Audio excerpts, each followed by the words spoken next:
ओंकार स्मरण.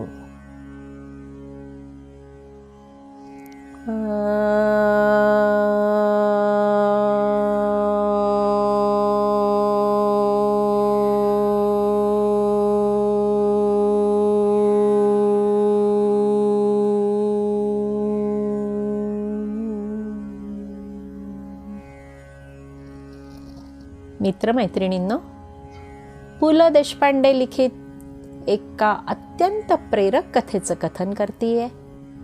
कथेचं शीर्षक आहे आधी लगीन कोंडाण्याचे. इतिहासात काही व्यक्ती अजरामर होऊन राहतात, तशी काही वाक्येही अजरामर असतात.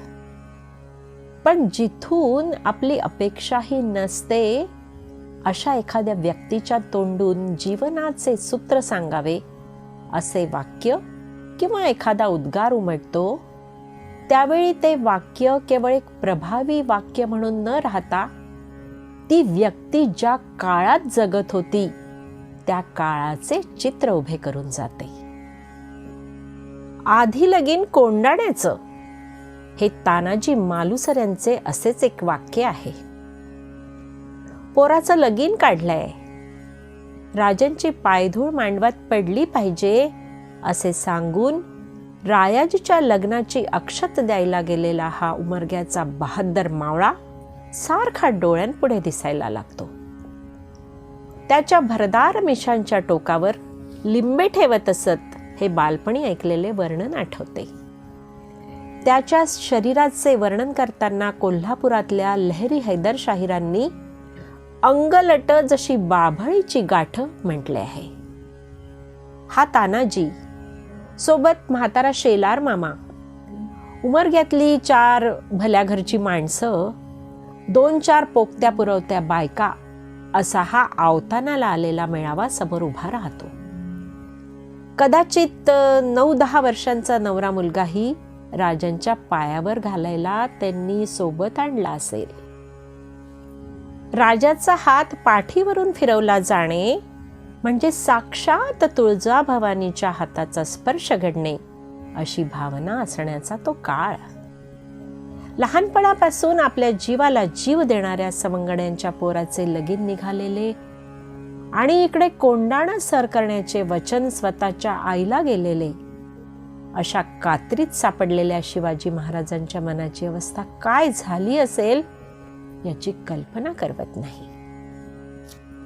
लग्नाची अक्षत घेऊन आलेल्या आपल्या मित्राला गड जिंकायच्या कामगिरीवर पाठवण्याच्या बोलण्याची सुरुवात महाराजांनी कशी केली असेल ते इतिहासातल्या त्या क्षणालाच ठाऊक. पण इथे खुशीने आडवणे घेऊन विषय काढायचा प्रश्नच नव्हता. जीवन हे ज्यावेळी यज्ञात टाकायच्या समिधेसारखे ठरते, त्यावेळी त्या यज्ञ कार्याखेरीज इतर सारी कार्ये गौण ठरतात. महाराजांनी हिंदवी स्वराज्याच्या स्थापनेचा महायज्ञ उभारला होता आणि साध्या सुध्या मावळ्यांचे आपल्या हाडांची वज्रे करणारे दधीची केले होते. प्राणांची आहुती टाकायच्या घडीचा क्षण हाच जीवनातल्या जगण्याच्या लायकीचा एकमेव सोन्याचा क्षण असे मानणाऱ्या माणसांचा मेळावा जमविल्याशिवाय जगातल्या कुठल्याच महान कार्याची सिद्धी होऊ शकलेली नाही. एकच तारा समोर आणि पायतळी अंगार अशा निर्धाराने जोडलेली माणसे एकत्र यावी लागतात. मग त्यांची चाल रणांगणाच्या दिशेने असो की उत्तर दक्षिण ध्रुवाचा शोध लावायच्या दिशेने असो, अशा निर्धाराने पेटलेली माणसे महाराजांनी गोळा केली होती. कोंडाण्याचा विषय निघाल्या क्षणी लग्नाचे आमंत्रण द्यायला आलेल्या ह्या तानाजीच्या तोंडून उद्गार निघाले, आधी लगीन कोंडाण्याचे, मग माझ्या रायबाचे. हे वाक्य तानाजीने उच्चारले होते का नव्हते याच्या ऐतिहासिक पुराव्याची मला गरजच वाटत नाही. स्वराज्य स्थापनेच्या ध्यासाने भारलेल्या त्या काळातल्या साक्षात कालपुरुषानेच तानाजीच्या मुखाने हे वाक्य बोलले असेल असेच वाटते. राजा कालस्य कारणम हे सत्य महाभारतकारांनी सांगितले आहे. शिवाजी राजा हे त्या काळाचे कारण होते. तानाजीच काय, येसाजी, बाजी, हिरोजी यापैकी कोणीही असे आमंत्रण घेऊन आला असता आणि कोंडाणा परक्याच्या ताब्यात असण्याची खंत महाराजांनी व्यक्त केली असती, तर त्यातला प्रत्येक जण हेच म्हणाला असता, आधी लगीन कोंडाण्याचं, मग माझ्या मुलाचं. आपल्या चारित्र्याने, धैर्याने, शहाणपणाने आणि साहसाने जेव्हा नेते असा आदर्श निर्माण करतात, त्याच वेळी अनुयायी देखील मोठ्या दिव्यावर लहान दिवे लावावे तसे प्रज्वलित होऊन जात असतात.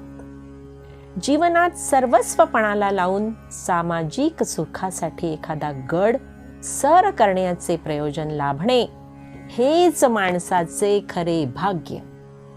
हे गड काही रणांगणावर सर करायचे असले पाहिजेत असे नाही. सामान्य माणसांना असे जिंकण्यासारखे कोंडाणे दाखवणारी थोर माणसे आणि ते जिंकण्यासाठी प्राणपणाने लढणारी साधी माणसे ज्या काळात निर्माण होतात, तो काळ आणि तो समाज एका अद्भुत तेजाने तळपत असतो. तिथे स्वतःचे नेतृत्व टिकवण्यासाठी अभद्र धडपड करावी लागत नाही. त्या कार्याची महानताच अशा माणसाच्या मस्तकावर नेतृत्वाचा अभिषेक करीत असते. नुसत्या घोषणा देणे निराळे आणि मंत्र देणे निराळे. वैयक्तिक अभ्युदयासाठी आणि स्वर्गप्राप्तीसाठी जपायच्या मंत्रांना काय शक्ती असते मला ठाऊक नाही, पण सारे वैयक्तिक स्वार्थ बाजूला ठेवून सामाजिक अभ्युदयासाठी सर्वस्व अर्पण करायला निघालेला एखादा नेता कसोटीच्या क्षणी एखादेच वाक्य उच्चारतो आणि त्या वाक्याचा मंत्र होऊन त्या मंत्र शक्तीने सारा समाज भारावून जातो. पराक्रमाची शर्थ करायला लावणाऱ्या कोंडाण्यावर कसा चालून जातो याची उदाहरणे अगदी कालपरवा घडल्यासारखी ताजी आहेत. अशाच एका कसोटीच्या दिव्य क्षणी लोकमान्य टिळकांच्या तोंडून वाक्य आले, स्वराज्य हा माझा जन्मसिद्ध अधिकार आहे आणि तो मी मिळविनच. मुंबईच्या गोवालिया टँकवरच्या त्या ऐतिहासिक सभेत महात्मा गांधी इंग्रजांना उद्देशून भारत छोडो म्हणाले आणि ग दि माडगूळकरांच्या शब्दात सांगायचे म्हणजे त्या मंत्राने मृतांचे सारे राष्ट्र जागले. असे मंत्र प्रथम उच्चारणाऱ्या माणसांनी इतर सर्व संघ परित्याग करून एका महान ध्येयाशी आपला संघ जुळवलेला असला तरच त्याला मंत्र सामर्थ्य येते. मला मायभूमी कुठे आहे, हे चारच शब्द डॉक्टर बाबासाहेब आंबेडकरांनी उच्चारले आणि हजारो वर्षे एका विषम समाज परिस्थितीच्या पोटात घुसमटलेली भावना ज्वालामुखीसारखा स्फोट घडवून गेली. शोकाचा श्लोक व्हावा तसे हे शब्द एका नव्या समाज क्रांतीच्या आगमनाची वार्ता सांगणाऱ्या प्रचंड घंटेसारखे घणघणायला लागले.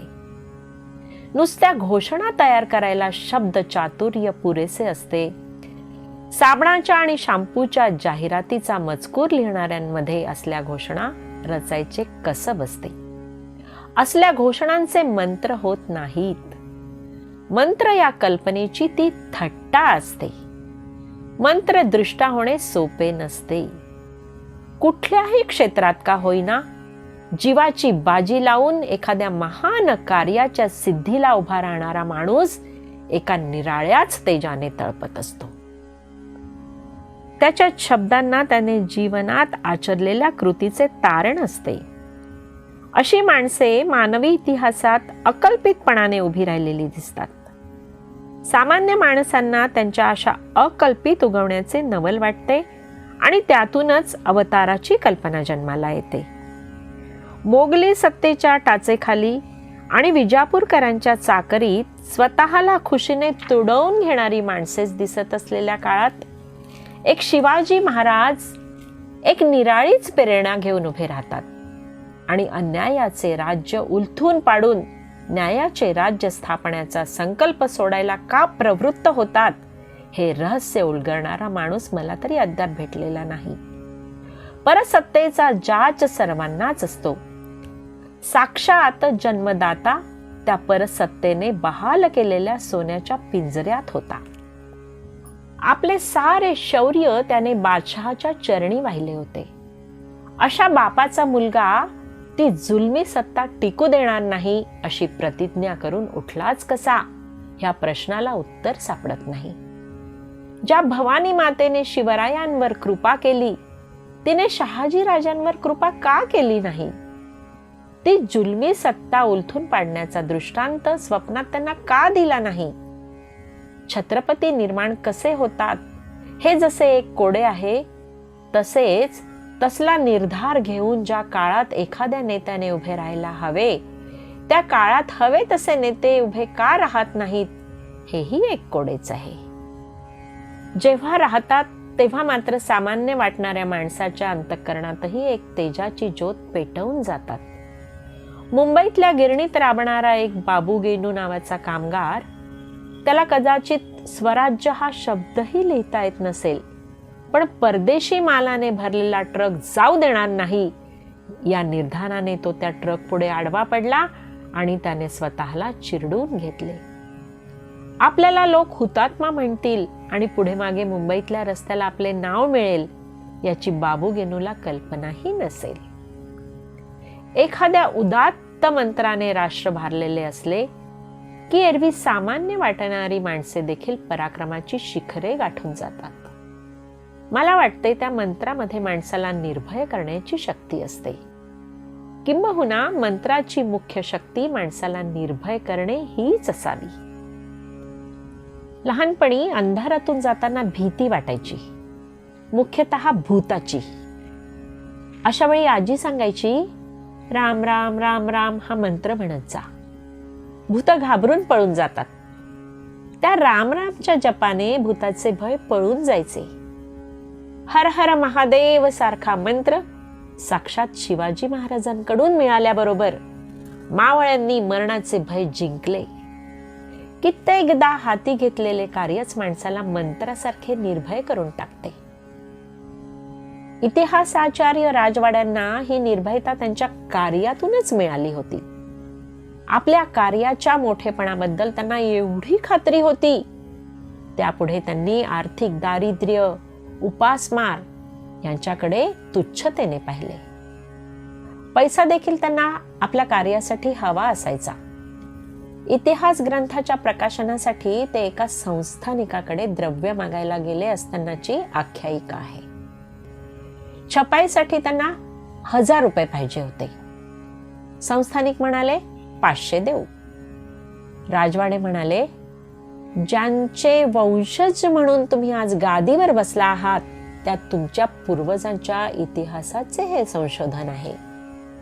जे कार्य तुम्ही करायला हवे ते मी करतो आहे. मला 1000 रुपये हवे आहेत. कोट्यावधी रुपयांच्या जड जवाहिराचा खजिना असलेला तो संस्थानिक म्हणाला, 1000 रुपये फार होतात. त्यावर राजवाडे म्हणाले, फार काय होतात, एक बाई कमी ठेवा.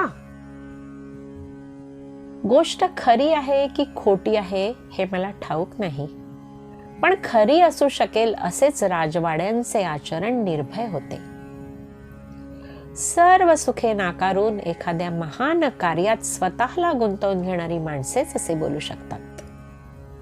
सारा देश आणीबाणीच्या काळात भयग्रस्त झालेला असताना एक जयप्रकाश विनाशकाले विपरीत बुद्धी म्हणतात आणि तो विनाश घडून राज्यातली लोकशाही जाऊ नये म्हणून हजारो माणसे तुरुंगवास पत्करतात. साधा पंचा नेसून महात्मा गांधी इंग्लंडमध्ये बादशहाला भेटायला गेले, किंवा शेतकऱ्याचे घोंगडे खांद्यावर टाकून तुमच्या राज्याच्या रयतेतला उघड्या अंगावर टाकायला याहून अधिक काही मिळत नाही, हे मुंबईच्या इंग्रज गव्हर्नरला बजावायला ज्योतिबा फुले गेले. या घटनेचे आश्चर्य आज कदाचित वाटणार नाही, पण इंग्रज गव्हर्नरचे साधे चहाचे आमंत्रण आले की आपल्या 42 पिढ्यांचा उद्धार झाला असे मानून त्या चहासाठी नवा सूट आणि नवे बूट घालून जाण्याचा तो जमाना होता. गांधी नावाचा एक अर्धनग्न फकीर दरबारी पोशाख न घालता बादशहाला भेटायला जाणार आहे, ह्या बातमीने त्या काळी साऱ्या इंग्रज राष्ट्राला धक्का बसला होता. आणि गांधींनी तर ही गोष्ट किती सहजतेने केली पहा. त्यांना कोणीतरी विचारले, बादशहा पुढे असे उघड्याने जाताना तुम्हाला संकोचल्यासारखे नाही वाटले? महात्मा गांधी म्हणाले, संकोच कसला? आम्हा दोघांनाही पुरून उरतील इतके कपडे एकट्या बादशहाच्या अंगावर होते. ही घटना केवढा परिणाम साधून गेली याची प्रचिती ब्रिटिश बनावटीचे कापड विकणाऱ्या व्यापाऱ्यांना आली. बर्मिंगहॅम आणि मँचेस्टर गिरण्यांच्या कापडाशिवाय दुसरे कापड अंगाला लावले तर चट्टे पडतील अशा विचारांचे हजारो नवाब लोक सूट फेकून खादीचे जाडेभरडे कपडे घालायला तयार झाले होते. खादीचे कपडे घालून इंग्रजी कंपन्यांतून नोकरी करणे हा देशद्रोह होता. तो हा काळ. उमरग्याच्या एका तानाजी मालुसऱ्याने पोराचे लग्न पुढे ढकलले आणि तो कोंडाणा जिंकण्याच्या कामगिरीवर निघालाय, ही वार्ता मावळात पसरल्यावर लग्नाच्या मोसमात दारी उभारलेल्या मांडवाकडे पाठ फिरवून कितीतरी मावळ्यांनी आधी लगीन कोंडाण्याचे म्हणत हाती ढाली तलवारी घेतल्या असतील आणि तानाजी बाबाच्या कोंडाण्याच्या लग्नात आपल्या प्राणांचा अहेर करायला त्या दिशेने आपल्या तट्टांना टाच मारली असेल. अशा उदात्त कृतीमध्ये परिणत होणाऱ्या शब्दांनाच मंत्र म्हणायचे. नाहीतर स्वार्थासाठी रोज खोटेपणाचा उच्चांक गाठण्याची चढाओढ चालू असताना सत्यमेव जयते नावाचा एक मंत्र हवा काढलेल्या फुग्यासारखा लोळागोळा होऊन पडलेला आपण पाहतोच आहोत. प्राणपणाला लावून जिंकण्याचे कोंडाणे समोर असून ते जोवर आमच्या डोळ्यांना दिसत नाहीत तोवर आपण आपल्या मांडवात स्वतःच्या मुलांना सत्तेच्या आणि श्रीमंतीच्या बोहल्यावर चढवून भाडोत्री बेंड बाजावाल्यांना वाजवा रे वाजवा म्हणत राहूया. आधी कोंडाण्याचे लग्न लावणाऱ्या तानाजी सारख्या वेड्यांना आजच्या राजकारणात स्थान नाही. फार तर त्यांचा एखादा पुतळा बसवावा. धन्यवाद मित्रमैत्रिणी.